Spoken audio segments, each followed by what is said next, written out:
bukan tak nak kawan, tapi kita ini ada dosa yang tak sepatutnya dilihat oleh orang lain. Ya tuan-tuan, kadang-kadang ada orang tu dia bukan sombong tau. Kena tahu dia bukan sombong. Cuma dia ni ada perangai yang tak bagus kalau dia tuan-tuan berkawan dengan orang lain. Dan saya lah, saya bukan sombong tuan-tuan dan puan. Kalau tak nak bergaul dengan orang, saya takut aib-aib yang ada dekat saya ni tuan-tuan dapat dilihat. Sombong lah, tak nak duduk sini lama-lama lah, sombong lah, cepat sangat nak balik.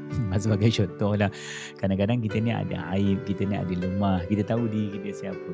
Betul tak? Sebab itulah kita ni tuan-tuan selesa dengan orang yang dekat dengan kita je. Bukan tak nak bergaul dengan orang, kita bukan tak nak berkawan dengan orang. Kita takut tuan-tuan dan puan, orang lain tak boleh menerima kelemahan yang ada di sisi kita ni. Betul tak? Sebab tu kita memilih-milih sedikit orang yang nak berkawan. Bukan sombong, bukan selek. Faham tak? Tapi takut besok, sekarang kau nampak kita ni mungkinlah biasa. Tuan-tuan jumpa saya ketika mana dalam program ni, memanglah tak nampak aib saya. Orang jumpa saya tuan-tuan dalam masjid, takkanlah saya nak bawa perangai. Ketika mana orang tu kenal kita tuan-tuan dengan lebih dekat, maka dia tahu siapa kita. Nak tahu seseorang itu bermuamalat dengan dia bukan di masjid, bukan dalam program. Tuan-tuan nampak konten saya di TikTok dalam keadaan saya bagi ceramah, memanglah nampaklah alim, nampaklah soleh, nampaklah elok. Itu pada gambaran ketika mana yang sekejap-sekejap ni. Betul tak tuan-tuan dan puan?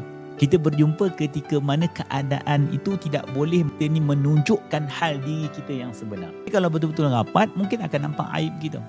Sebab itu tuan-tuan dan puan, kita bukan tak nak berkawan dengan orang. Kita bukan select berkawan dengan orang, tapi kita tahu kelemahan diri kita.